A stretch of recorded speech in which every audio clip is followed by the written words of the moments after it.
Meeting is called to order. Please stand for the Pledge of Allegiance and opening prayer. I pledge allegiance to the flag of the United States of America and to the republic for which it stands, one nation, under God, indivisible, with liberty and justice for all. We pray. Dear Heavenly Father, as we gather for this meeting, we seek your wisdom and guidance. Illuminate our minds so we make decisions that align with your will. Help us to communicate effectively, respect differing opinions, and remain united in our purpose. Let your Spirit lead our discussions and grant us clarity in every matter. Amen.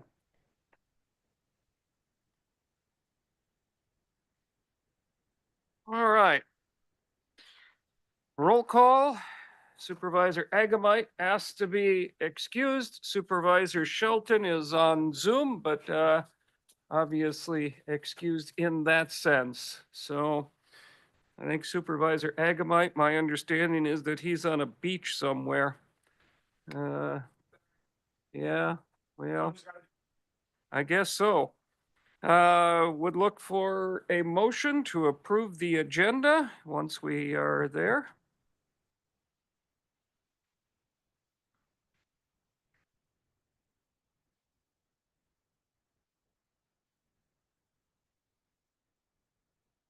Motion by Supervisor Swagel, second by Supervisor Ortlieb. Any discussion on that motion? You may register your vote. Yes. No, when we go to the minutes, that'll be next. I have Supervisor Lazansky.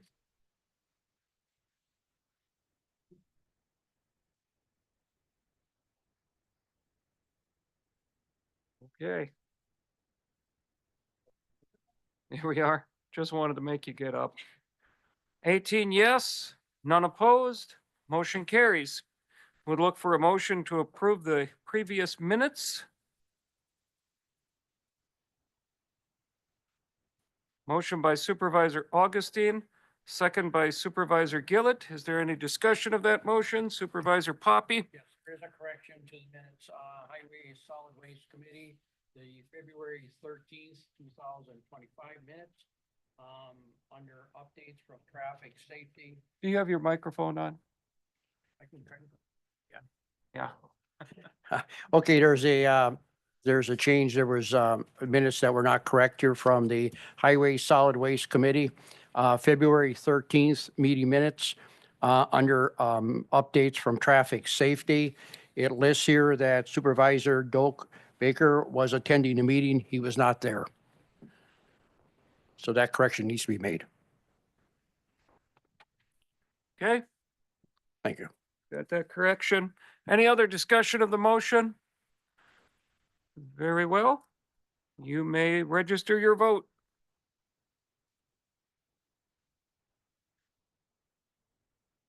I have 18 yes, none opposed. Motion carries. Citizens input. We have none. Does anyone wish to speak to the board? Does anyone wish to speak to the board? Does anyone wish to speak? Very well. We have no appointments. We will move on to annual reports and other reports as requested. I have KCEDC report, Mr. Ben Nelson. If you would come forward and please make sure that you have the green light when you speak.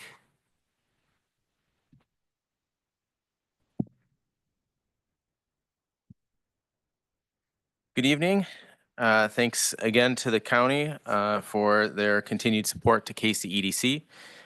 This is the first of hopefully 4 quarterly updates that we'll provide to you guys this evening. I just want to start and remind everybody that KCEDC is a public-private partnership, and We take the lead on economic development efforts here in the county, taking on efforts that neither the public nor private sectors typically would do on their own. So with that, I'm going to just go through some of our major projects as kind of a status update on what we're working on. Obviously, one of our largest ones that you probably are familiar with is Project Homestead.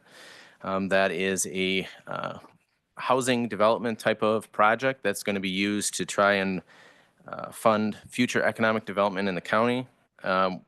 So we, as you may recall from last year, we secured $50,000 in grant funding to hire a consultant to assist with this project.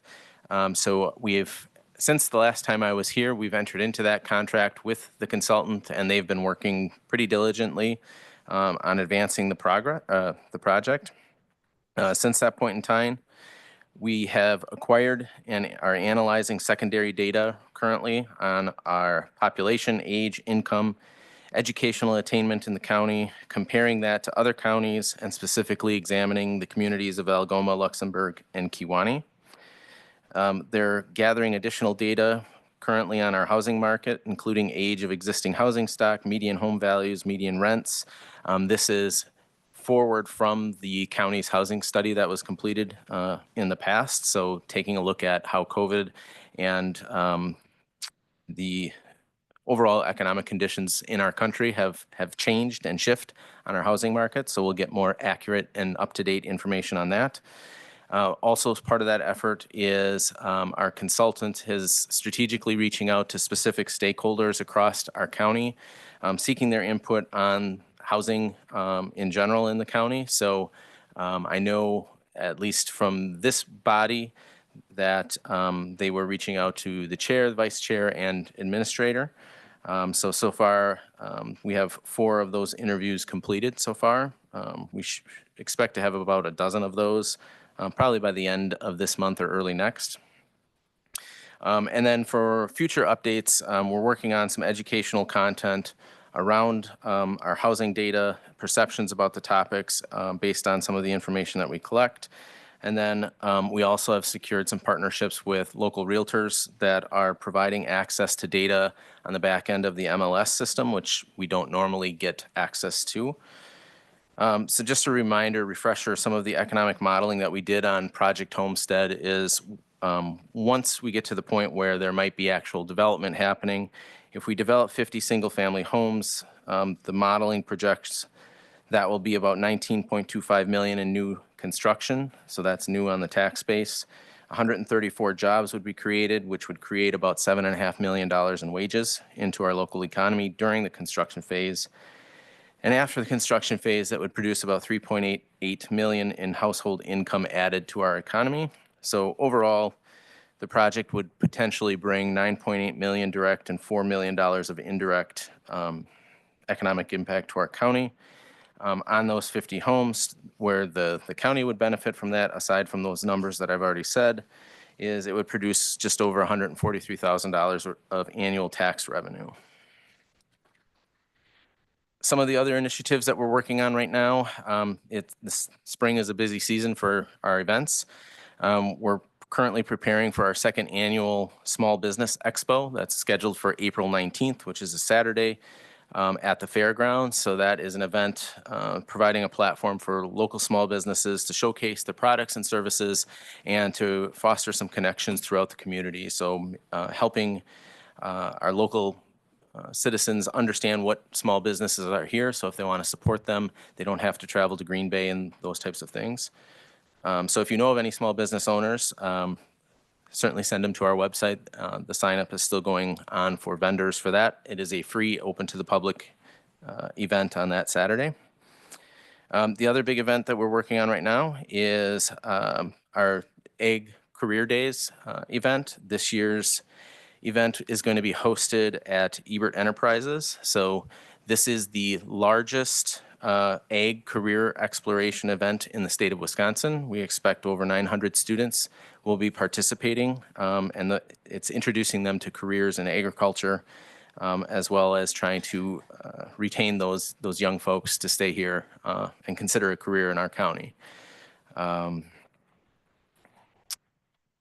Just this week, we are also participating and helping organize Door Kewaunee Legislative Days. So we're very active in legislative advocacy. So actually tomorrow, myself and Jeremy are representing Kewaunee County. And this, if you're not familiar with this event, it happens every other year.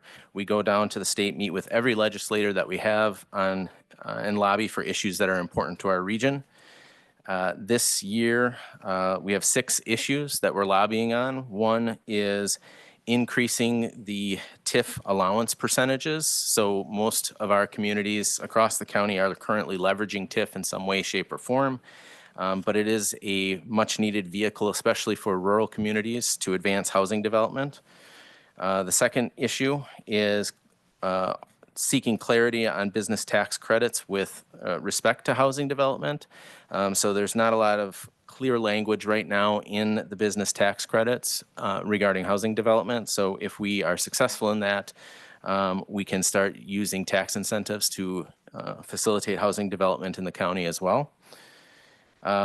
Staying in the business credit area as well, we're looking at improved language to support the development of childcare facilities. So that has also been a big issue for working families coming out of COVID, is the cost of childcare. The next issue is advocating for reauthorization of the Knowles-Nelson program. That is a grant program that has helped protect over 16,000 acres between the 2 counties. It's used very commonly in parks, different environmental projects. I'm sure the Land and Water Office can take advantage of that program depending on projects. The next issue is providing free access to state parks for 4th grade students, getting them interested in careers in environmental sciences. And then the last issue is support for increasing Medicaid reimbursements to doctors, clinics, hospitals, and those types of things. So those are all of the issues that we are presenting directly to the legislators. There's also additional issues that we'll be meeting with individual agencies about as well. Ongoing has also been our business retention and expansion program. That is really about identifying which companies are at risk, which ones need resources. And currently, we are working with one local company to improve their foreign export customer base. So that will enhance their global competitiveness. These initiatives and our business retention program is critical to understanding what's going on across our county, as well as to identify opportunities for expansion and attraction. Speaking of business expansion and attraction, we're currently working on 2 separate business expansion / attraction initiatives. One is a project that is looking at the village of Luxembourg. We have non-disclosure agreements on this particular one, so I can't discuss it much more than that. All I can say is we are competing against opportunities in Green Bay for that one. The other project is actually a twofold project in the city of Algoma. It is looking at a $10 million capital expenditure within the community. With that, it would bring 60 jobs to the community in Algoma. Secondary to that, it's with the same opportunity, is a $5 to $6 million capital expenditure project, which would create an additional 44 jobs. So that project that we're in conversations with the city of, it's not with the city of Algoma, it's in the city of Algoma. That has the potential to bring 104 jobs to our community as well. The Algoma project is also a competitive situation. We're competing against 2 other states for this opportunity. So obviously it's important to have boots on the ground advocating for those types of things.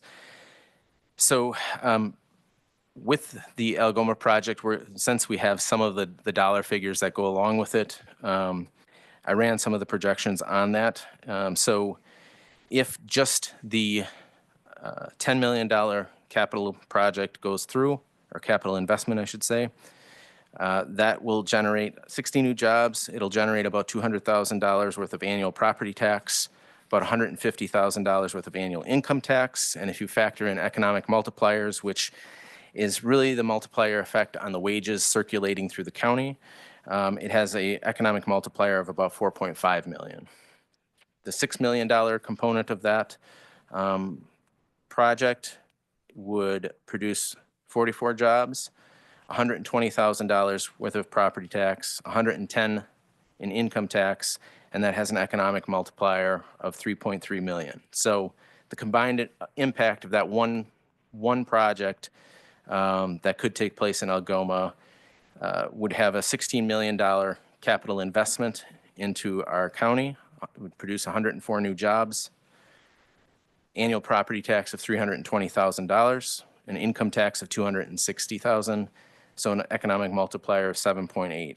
So how we got those projections is we based that on a 2% property tax rate, and we assumed a $50,000 average salary at a 5% income tax. So that doesn't even factor in the 0.5% sales tax that the county is collecting. For the multiplier effect, we use a 1.5 times effect the wages on circulating locally, and that's actually a very conservative number. So the potential of just this project alone has a $580,000 annual tax benefit to the county. And when you consider the county's investment of $40,000 to the KCEDC, that one project alone could net 14.5 times your return. Another big project that we are in the early stages of is conversations with the Kewaunee Power Station. The nuclear plant Energy Solutions has entered into an MOU with Terrestrial Energy. That MOU is evaluating the deployment of integral molten salt reactors, which are next-gen nuclear technology. They're evaluating every site that Energy Solutions owns and manages, so Kewaunee is certainly a part of that. Our interest in having this conversation is there has been interest throughout our region for things such as data centers. I'm not saying that that's what's going there. We're not at that phase yet. But if we wanted to evaluate what the potential of that would be, just installing one of these reactors at that site would provide over 300 construction jobs during build-out and over 100 permanent high-skilled positions afterward. It would require a $500 million capital reinvestment. And if we look at a data center as a potential investment of that property and making use of that, so typically what happens in these scenarios is an ISMR reactor is placed at a site. That's the $500 capital investment. A data center, the average one, using a Microsoft example, is about a $3.3 billion capital investment. It creates well over 2,000 jobs. It would, in terms of operational, it would place somewhere between 400 and 600 jobs. And just for the reactor side of it, the data center itself could employ 200 to 300 people. So the estimated annual economic impact of such a project would be $87 million a year. The annual property tax would be $76 million, assuming that 2% rate that we used in our earlier example. A payroll of somewhere between $30 to $40 million, $2.5 million worth of state and local tax revenue, and so on.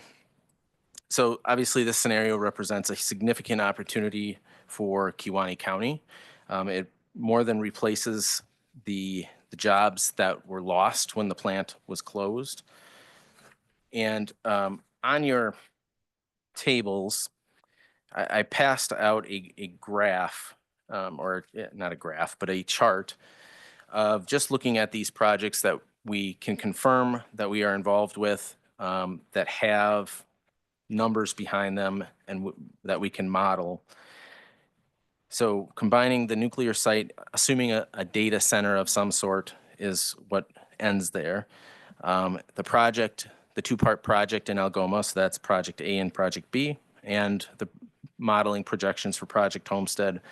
We're currently undertaking and working towards projects that could total more than $3 billion of capital investment into our community, into our county, looking at somewhere between 2,000 and 3,000 jobs created as a part of these projects, an annual tax revenue of over $76 million, and an economic impact annually of more than $100 million.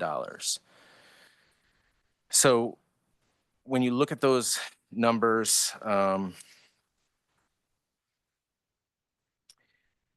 if you consider it in isolation to your 1-year investment into KCEDC, that is a return of over 6,300 times if those projects come to fruition. If you look at the rate of return over the entire lifetime of the county's investment to the KCEDC, it would still, on the low end, exceed 3,000 times what you've put into these projects.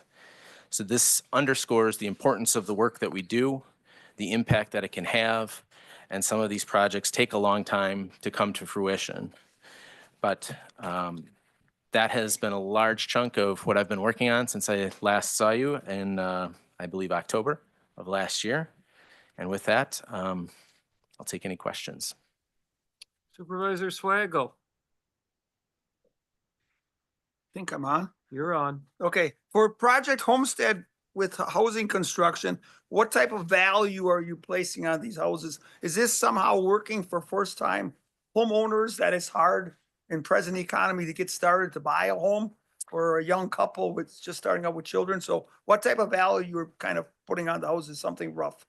Yes. Value. Yeah, great question.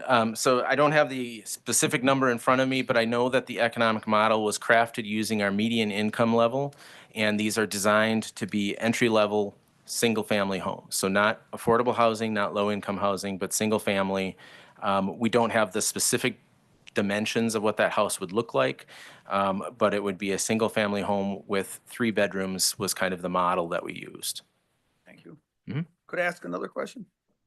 There's no limit. Okay, with nuclear site possibilities, wasn't someone, I don't want to say a name or anything, talking about possible several or 10 or a dozen, whatever the proper acronym is for small nuclear reactors, that if something happened to one, you just pull out the one reactor and whatever, is that a possibility somehow, something with 2? It is. So there, with the evaluation, why I ran the model with just one is all that would be needed to power a data center, and there would still be output above what the data center would draw on it.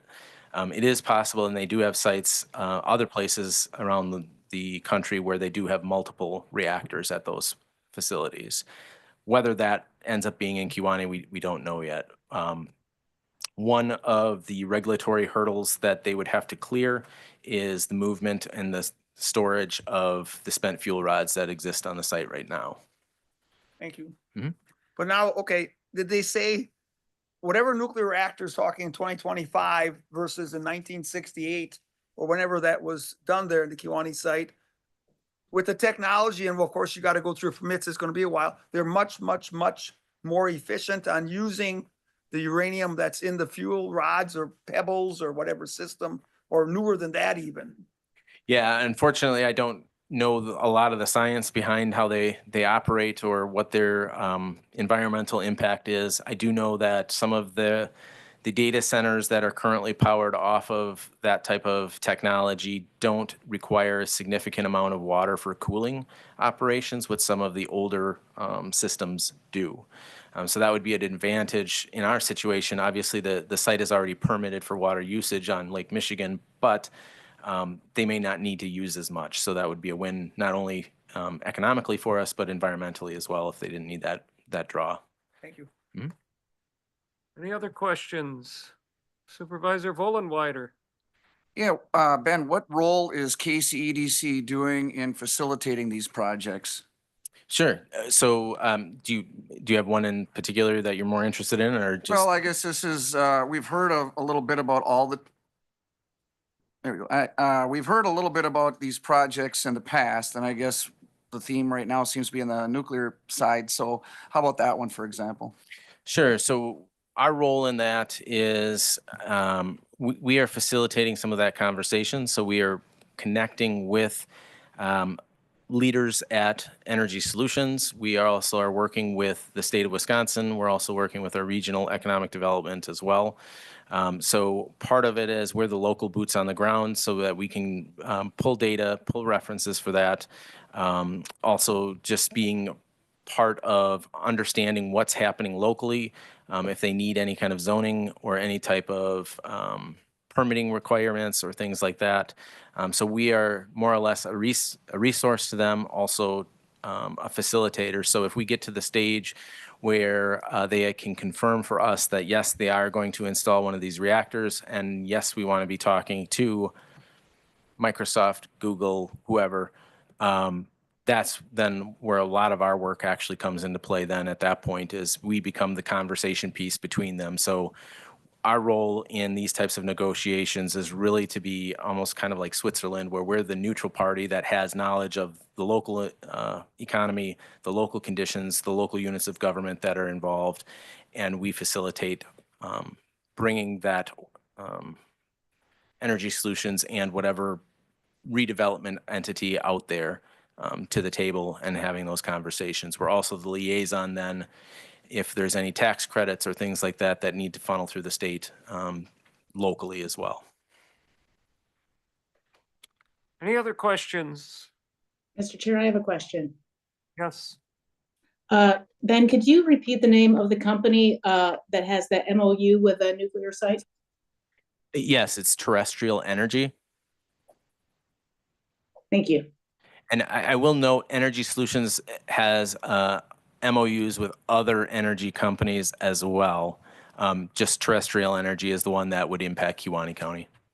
Okay, thank you. All right. Any other questions? Very well. Thank you. Thank you. All right. Moving on to the administrator's report.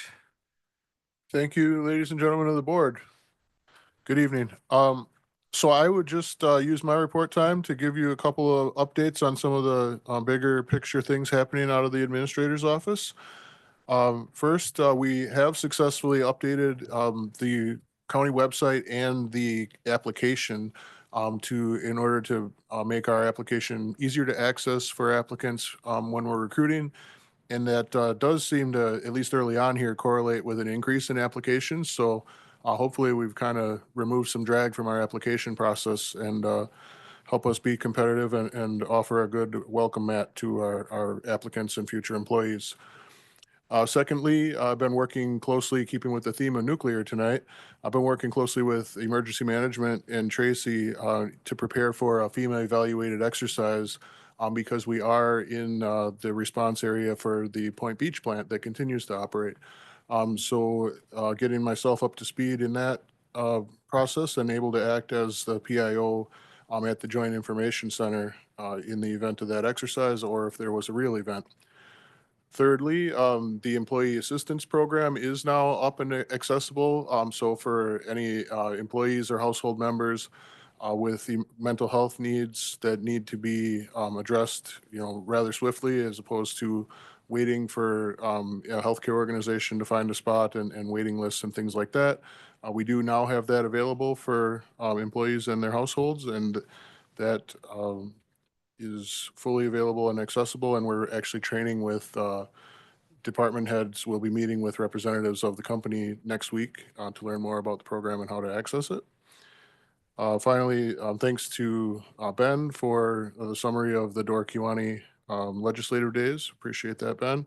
One area that when the board hears about advocacy on reimbursing for Medicaid rates, certainly that's valuable for healthcare practitioners in rural areas. It's also valuable literally for the county. As you think about the things that the Human Services Department does, a lot of those services are directly billable for mental health treatment for people who are eligible for Medicaid. So we could stand to literally realize revenue if that action is taken by the legislature through the budget process.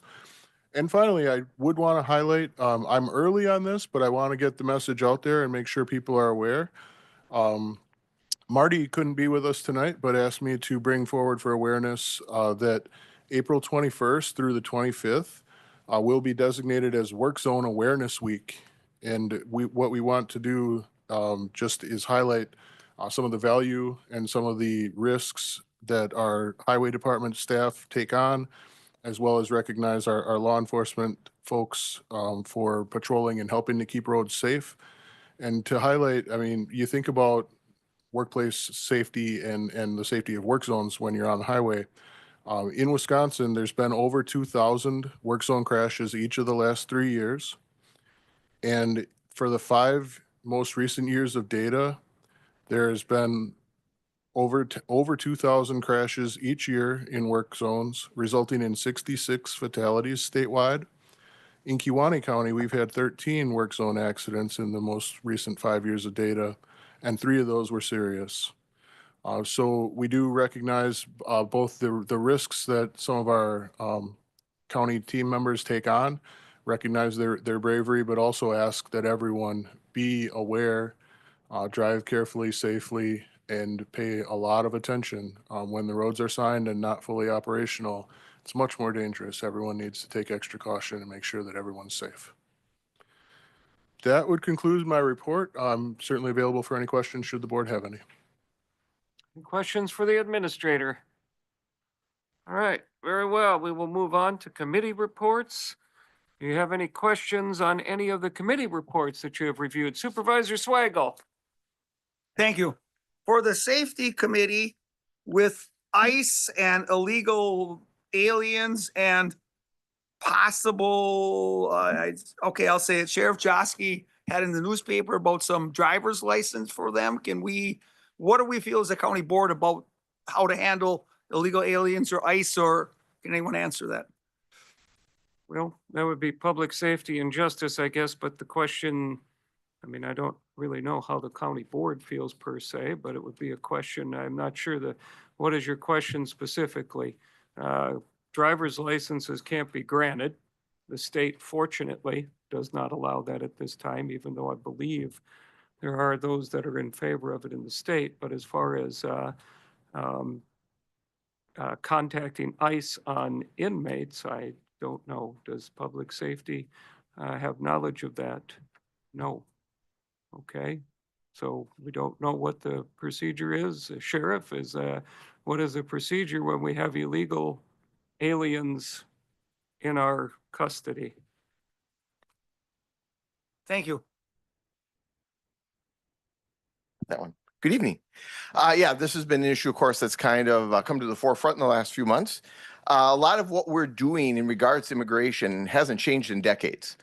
When we look at the way folks are processed into jail and their status, right? If they're processed in on an index crime, a violent crime, whether that's a property or a personal crime, we would contact ICE. Always have, always will.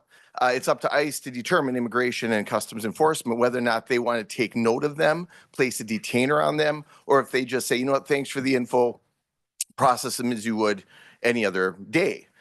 So in regards to the jail, no changes. With all the rhetoric you're hearing and all the emotion that's stirring around, we operate as we have for decades. We support all of our state and federal law enforcement agencies. We're going to continue to collaborate with them. Nothing has changed. So I hope that clarifies some things. So if we have somebody that's in the jail and we are aware that they are here illegally, do we contact ICE? Only if they have been arrested for a violent crime, for an index crime. So if they're here on a disorderly conduct, or if they're here on even an OWI, no. We do not, nor does ICE want us to. Honestly saying, they do not have the resources to try to facilitate or process every individual that's running around our state. I think that's what people need to realize. About 3 weeks ago, I personally reached out to ICE. I said I would like to have a meeting so that I can get through some clarity, because we're getting a lot of emotion that's creating some clouds. They were very good about it, and we had a conversation. They are doing the best they can to process what we're hearing about right now, high-level violent criminal elements that need to be dealt with. And as I stated in the article, I applaud those actions, absolutely applaud those actions. But I think we've got to be careful that we don't get ahead of ourselves and think that my deputies on any given day are going to start pulling over people based on their status, or that they're even going to inquire about their status. We haven't, nor will we. Now, if for some reason immigration enforcement comes down and says we would like some assistance in this realm, again, we have always cooperated and will cooperate with our state and federal partners. So again, we have to separate the emotion from the reality. We have a job to do, and we're not going to get bogged down in recent talking points. Any other questions for the sheriff? So if somebody is here illegally, they're arrested for DWI, driving drunk on our roads, they serve their sentence, we turn them back out onto our streets again. Correct, unless for some reason immigration enforcement would have a reason for what we call a detainer, right? That's not within my control. That's federal law, not state law that I deal with. That's federal law. So if they gave us heads up, hey, we've got another issue, could be totally unrelated. But again, we communicate. They know that we've got them in, let's say, on our system. They know that there's maybe an upcoming hearing. They know that there's maybe an upcoming conviction with the sentencing. They have at any time the availability to say, hey, we have another issue with that individual. Would you hold on a detainer? We've always honored those detainers and always will, but we're not going to be on the front side feeding people into immigration enforcement. They lack the capacity to do anything with it regardless. So at this point in time, for those folks that are here living a life, right, going to church with us, going to school with our children, we're not going to be chasing them down, turning people in. We're again going to work with immigration enforcement for those folks that are a threat to our community. Any other questions? All right. Any questions on any other reports that you have? All right. We'll move on to consideration of resolutions. If you are ready for the first resolution. A resolution authorizing an application for and acceptance of financial assistance for county snowmobile project. Fiscal impact, state grant revenue of $143,300 for $143,300 of snowmobile bridge replacement expenditures, no county match. Motion has been made by Supervisor Vollenweider, seconded by Supervisor Gillett. Is there any discussion of the motion? Seeing none, you may proceed to vote.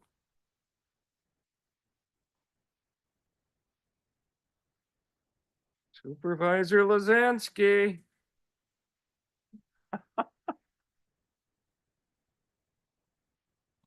Oh, there we go. 18 yes, none opposed. Very good. Motion carries.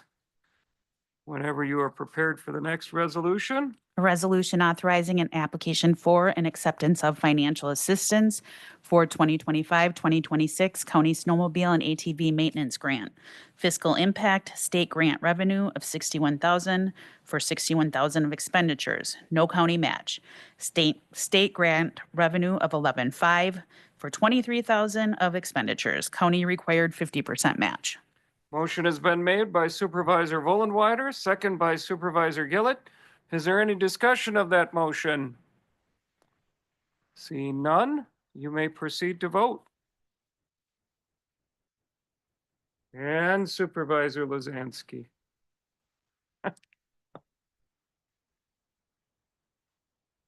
18 yes, none opposed. Motion carries. These resolutions that don't require any county money go pretty quick, don't they? Whenever you're ready for the next resolution.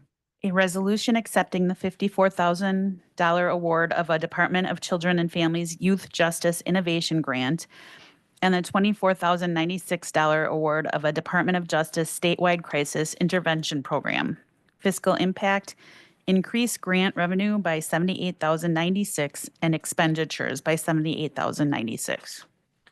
Motion has been made by Supervisor Romden, seconded by Supervisor Teske. Is there any discussion of that motion?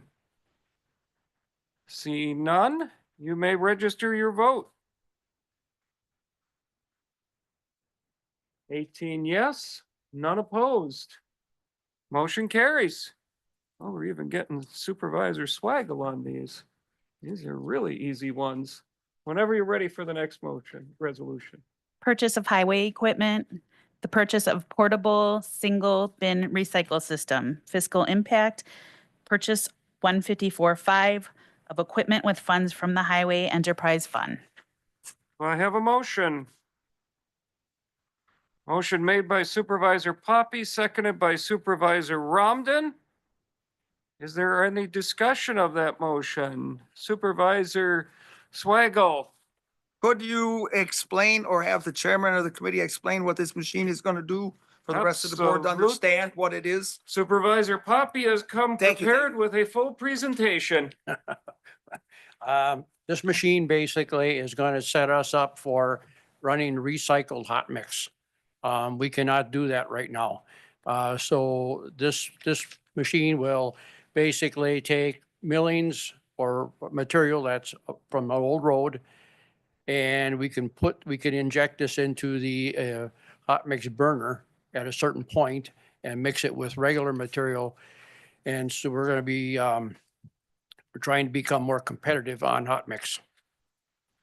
You're That's welcome. good for the environment as well, right? Absolutely. It's recycling.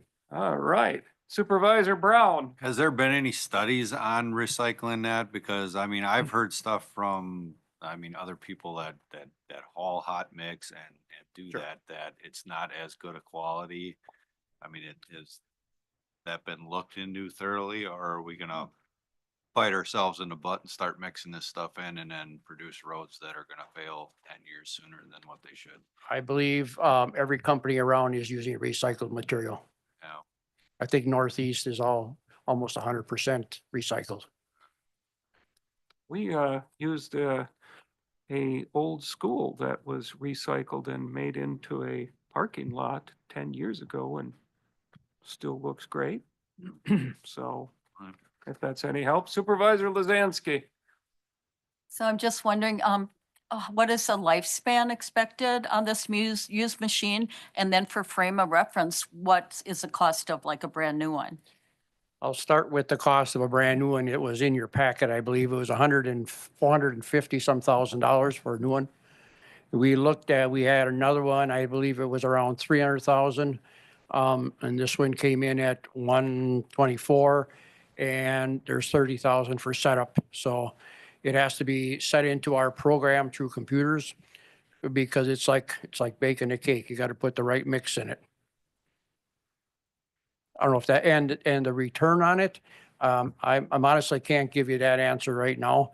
But it's going to make us more competitive, and we'll be probably using more blacktop, which should make ourselves more efficient to pay for it. What is the warranty on a new one? Probably don't know. I honestly don't know. Probably not much, I wouldn't think, on that sort of thing. Yeah. Other questions? All right, seeing no further discussion, you may register your vote. I have 18 yes, none opposed. Motion carries. Whenever you are ready for the next resolution. Resolution to approve bid and award contract for Kewaunee County Highway Department Facilities Design Services. Fiscal impact, increase expenditures by 179.5 with funds from fund balance committed for future capital projects. Is there a motion? Supervisor Augustine, seconded by Supervisor Romden. Are there any questions on the motion? Okay. Supervisor Gillett. Do we know a gut feel of how much this would be for design and investigation, right? That is correct, yes. So, I mean, if it goes forward and there is a project, is it a $2 million project, a 10, a 50, 150? If we had to make a guess, do we want to venture on that?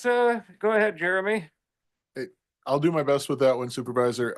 To be honest, I couldn't put a number on it now, but I could tell you significantly less than the draft projects that we've seen from past results from the Barrientos study in the low 20 millions, millions less than that. But to get any more accurate than that, we'd all be over our skis. Should also be noted that, short of going with the new project that was well over 20 million, I seem to remember mid-20s, you remember? Yeah, okay, 23. Well, what's a couple million here or there? But a lot of this, a significant part of this is maintenance that either you're going to build this $23 million dream facility, or there are projects that are going to have to be done there. There's a lot of deferred maintenance on these buildings that you can defer for so long. Yes, sir. Yeah, I'm not disputing the need. Yeah, no. Because, but if all of a sudden this is a $150 million Well, it won't be project. that. Then I, let's save the 180,000. I would go out on a limb and say we'll save at least 5 million. I would expect a lot more. Supervisor Kinnard. My question is, I know we're moving on to this. It seems that direction. Did the jail disappear? Are we having both of these happening at the same time?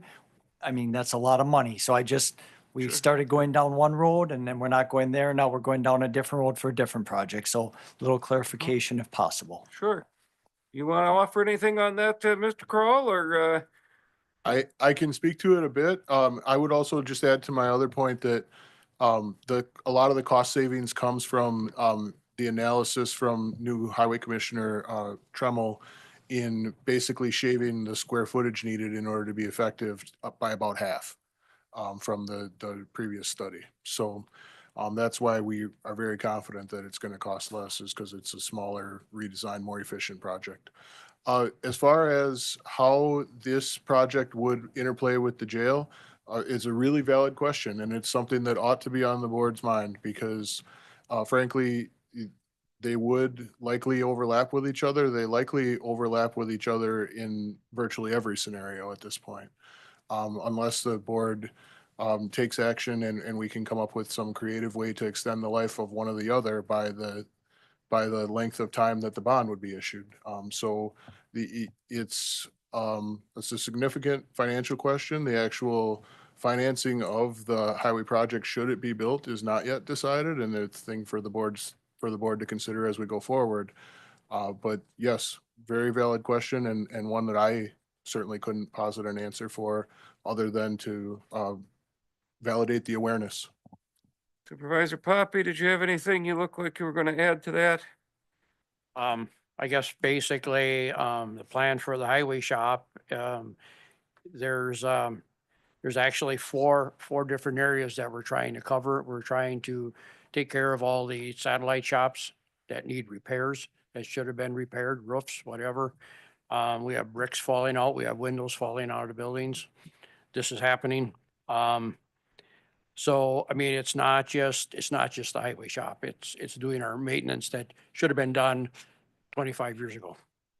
So, Supervisor Patricia, I am in favor of giving our highway shop and our the great folks at the highway department what they need. So I am in favor of moving forward with the project. But the same reasons why we're hearing why the highway shop needs to be updated and worked on is the same thing that the sheriff and the jail committee has said is wrong with the jail, and we seem to be just throwing lipstick on a pig with that project. So I hope we haven't just cut bait on that. any other questions? Supervisor Teske? Will we just have a presentation on this at all? yes. As soon as we get final numbers and we have something to bring back to this board, there will be a presentation. I mean, where will that wash bay go and where's the welding shop gonna go? It's going to be attached to the existing building. The wash bay is going to be on, as you drive into the shop, on that side of the building. On the east side? I don't believe that's the east side. Kind of northeast. Northeast, yes, I mean, if I was driving in, I'd be driving in on the east side. Okay. yes, probably. And then the welding shop is on complete opposite side of that building. And they're gonna be attached to the main building? That is correct. Any other questions? Supervisor Gillett? The county has been fiscally responsible, and we've made credit ratings, or we've increased in our credit ratings, anticipating taking loans and notes out for both projects, presuming we get to that point. If this was a $20 million project and the jail was a $30 million project, do we have any feel as to what that might do to our credit rating? I know there's a lot of hypotheticals in a question like that, but You want gut to feel take is that, worth Mr. something. Kroll or Mr. Kunish? Well, I'll do my best with it in the initial answer that you're right that there's probably too many hypotheticals and I would just be winging it to try to answer. Certainly, as you'd anticipate with any other credit rating, you know, if you reduce your amount in savings and then take out debt, the rating is going to be reflective of that change in the circumstances. Whether or not it's significant enough to change a rating, I couldn't say, and I would want to have time for Paul and I to prepare a response if that's something that the board would like us to try to bring forward with. But with it being beyond our control, it might be difficult to get you a real answer on it regardless. Based on that answer, Mr. Kunish, I'm assuming you don't want to add. Okay. Supervisor Ortlieb. And green means go. Thank you. Do we have the capacity to borrow $50 million? Under state law, I believe we could borrow significantly more than that. The question is whether or not it's a good idea. Whether we can afford to repay it? Can always levy whatever the bill is, but again, it wouldn't be consistent with this board's typical actions and the strong fiscal stewardship that brought us to this point. We could borrow it, but you might not want to pay your tax bill on it. How's that? Okay, any other questions? Supervisor Patricia? Well, if the attitude is that we could, if the attitude is that we could do this, but we may not want to do this, are we just going down the same road? I mean, if the attitude is that we could borrow whatever we want, we could do the projects, but we don't really want to spend the money to do the capital investment, why are we even doing this? Well, we are doing this. We are looking at, that's what this motion is about. Well, I understand that, but no, the motion is to do, to spend $179,000 on studying this. I believe we've spent about $3 to $4 million on the jail project, and the shovel's not gone on the ground. Yeah, the difference is, the difference Well, hold on, is that with all due respect, Chairman, I have the floor.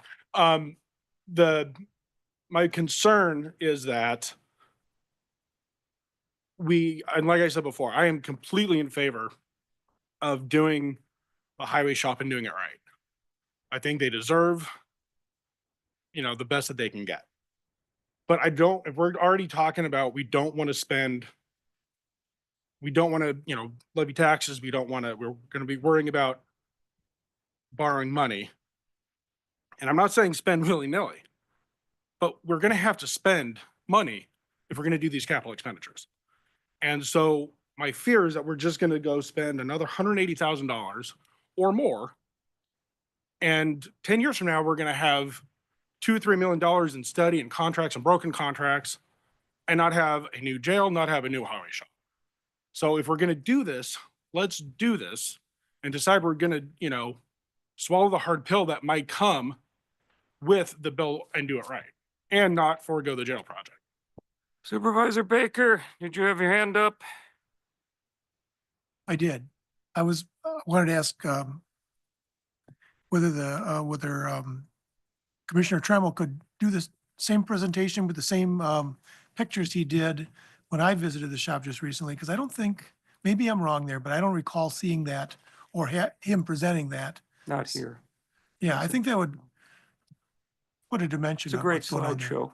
Yeah, I think not that, as polished as the Barrentos things, but I think it also speaks Comes to in how, less than 23 million. right, it speaks to how economical he's being. Yeah. Yes. I think we can work on that. I know that Rice Engineering has been approved to do the design part of it. And when we get to that point, I know they're gonna do a presentation on what could happen. And you're asking that we would do some kind of a video of what's existing there now?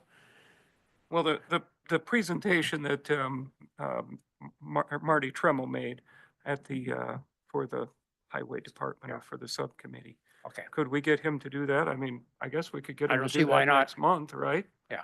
I mean, it won't be as polished as what Rice would eventually do, but it would still be very helpful for the supervisors that haven't been a part of that. But it gets everybody in this room up to speed as to what he's thinking about, which is significantly different than what Barrentos had.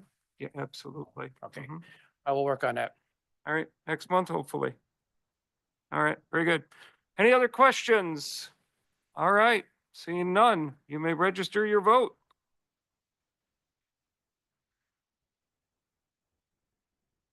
Supervisor Zeitler and there we go. I see 17 yes, 1 opposed. Motion carries. All right. We have no ordinances from previous meeting. Communications, do we have resolutions from other counties?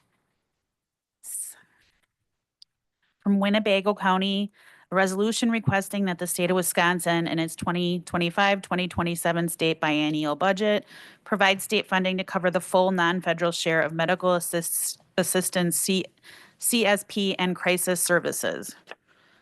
From the city of Wausau, supporting of the continuation of the Knowles Nelson Stewardship Program. From Winnebago County, a resolution requesting the Wisconsin State Legislature pass legislation to stop corporations from purchasing single-family homes. From La Crosse County, advocating for expanded inpatient behavioral health facilities in western Wisconsin. And from Winnebago County, resolution advocating for an inpatient behavioral health facility for northern Wisconsin. All right, thank you. Are there Kewaunee County events? Supervisor Baker. Emergency Management Director Nolenberg wanted me to share this with the board. The week of April 10th is Severe Weather Awareness Week.